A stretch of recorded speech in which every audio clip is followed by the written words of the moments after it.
नमस्कार, मेरा नाम सौरभ शुक्ला और आप देख रहे हैं न्यूज़ 18। अमेरिका से इस वक्त की सबसे बड़ी खबर सामने आई है, जहां अमेरिकी वायुसेना के सबसे ताकतवर और खतरनाक बॉम्बर विमानों से एक B-52 स्ट्रेटोफोर्स भीषण हादसे का शिकार हो गया है। कैलिफोर्निया के एडवर्ड्स एयर फोर्स बेस के पास हुए इस विमान हादसे में सवार सभी 8 लोगों की मौत की खबर है। हादसा इतना भयानक था कि विमान का अधिकांश हिस्सा जलकर खाक हो गया।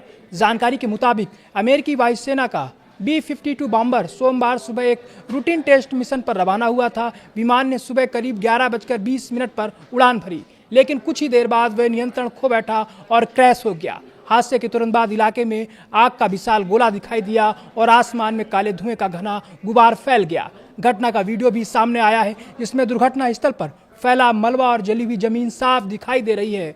प्रत्यक्षदर्शियों के मुताबिक धमाका इतना जोरदार था कि कई किलोमीटर दूर तक इसकी आवाज़ सुनाई दी। हादसे के बाद तुरंत emergency response team, fire brigade और बचाव दल मौके पर पहुंच गए, लेकिन किसी को बचाया नहीं जा सका। एडवर्ड्स एयर फोर्स बेस ने अपने आधिकारिक बयान में कहा है कि विमान में सवार सभी कर्मियों के बारे में जानकारी जुटाई जा रही है और दुर्घटना की जांच शुरू कर दी गई है। साथ ही सुरक्षा कारणों से एयर बेस की अस्थायी रूप से बंद कर दिया गया है और आने वाली उड़ानों को दूसरे एयरपोर्ट की ओर डाइवर्ट किया जा रहा है।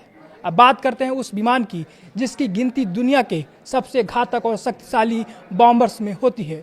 B-52 स्ट्रेटोफोर्ट्स ने पहली बार साल 1954 में उड़ान भरी थी। इसे शीत युद्ध के दौरान सोवियत संघ के खिलाफ रणनीतिक हथियार के रूप में तैयार किया गया था, लेकिन 7 दशक से ज़्यादा समय गुजर जाने के बाद भी ये विमान अमेरिकी वायुसेना की ताकत का अहम हिस्सा बना हुआ है।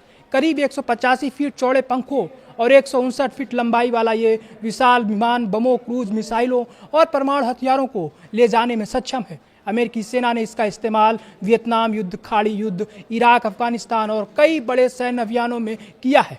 विशेषज्ञों का मानना है कि B-52 जैसे रणनीतिक बॉम्बर का हादसे का शिकार होना अमेरिकी वायुसेना के लिए बड़ा झटका है। फिलहाल सबसे बड़ा सवाल यही है कि आखिर इतना आधुनिक और शक्तिशाली विमान अचानक कैसे दुर्घटनाग्रस्त हो गया। क्या इसके पीछे तकनीकी खराबी थी, मानवीय चूक थी या कोई और वजह? इन सभी सवालों के जवाब अब जांच रिपोर्ट आने के बाद ही सामने आएंगे, लेकिन फिलहाल इस हादसे ने अमेरिकी सैन्य प्रतिष्ठान को हिला कर रख दिया है और पूरी दुनिया की नज़र इस जांच पर टिकी हुई है।